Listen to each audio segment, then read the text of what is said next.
लेकिन अभी रूस में एक बड़ा वैज्ञानिक प्रयोग चल रहा, क्रिलियन फोटोग्राफी। मनुष्य के आसपास जो ऊर्जा का मंडल होता है, अब उसके चित्र लिए जा सकते हैं। इतने सूक्ष्म फिल्में बनाई जा चुकी हैं जिनसे न केवल तुम्हारी देह का चित्र बन जाता है, बल्कि देह के आसपास जो विद्युत प्रकट होती है उसका भी चित्र बन जाता है। और क्रिलियन चकित हुआ है, क्योंकि जैसे जैसे व्यक्ति शांत होकर बैठता है वैसे वैसे उसके आसपास का जो विद्युत मंडल है उसकी आकृति अंडाकार हो जाती। उसको तो शिवलिंग का कोई पता नहीं है,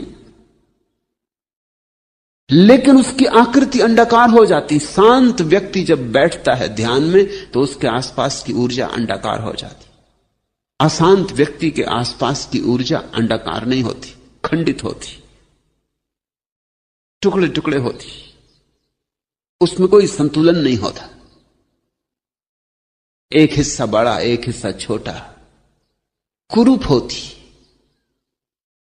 शिवलिंग ध्यान का प्रतीक है, वो ध्यान की आखिरी गहरी अवस्था का प्रतीक है। और जिसने ध्यान जाना हो उसके ही भीतर गोरख जैसा ज्ञान पैदा होता है। संतों की परंपरा में गोरख का बड़ा मूल्य है, क्योंकि गोरख ने जितनी ध्यान को पाने की विधियां दी उतनी किसी ने नहीं दी। गोरख ने जितने द्वार ध्यान के खोले किसी ने नहीं खोले।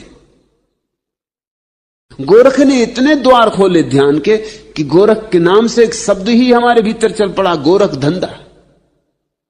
गोरख ने इतने द्वार खोले कि लोगों को लगा कि तो बड़ी उलझन की बात हो गई। गोरख ने एक आध द्वार नहीं खोला, अनंत द्वार खोल दिए। गोरख ने इतनी बातें कह दी जितनी किसी ने कभी नहीं कही थी। बुद्ध ने ध्यान की एक प्रक्रिया दी है, विपस्सना, बस पर्याप्त। महावीर ने ध्यान की एक प्रक्रिया दी है, शुक्ल ध्यान, बस पर्याप्त। पतंजलि ने ध्यान की एक प्रक्रिया दी है, निर्विकल्प समाधि, बस पर्याप्त। गोरख ने परमात्मा के मंदिर के जितने संभव द्वार हो सकते हैं सब द्वारों की चाबियां दी।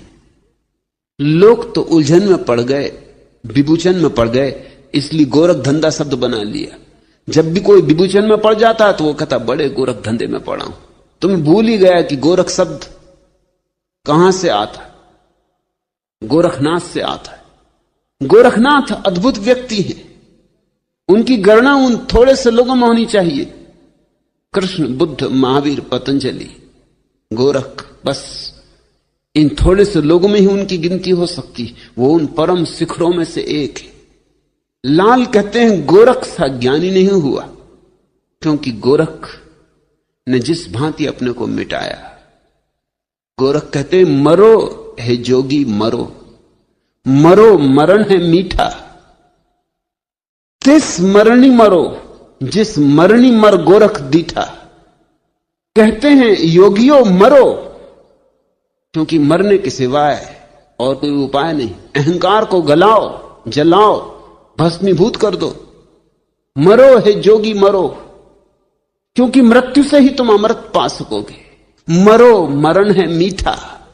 गोरख कहते हैं इससे बड़ी कोई मीठी अनुभूति नहीं है दुनिया में। अहंकार के जाने पर मिठास ही मिठास छूट जाती।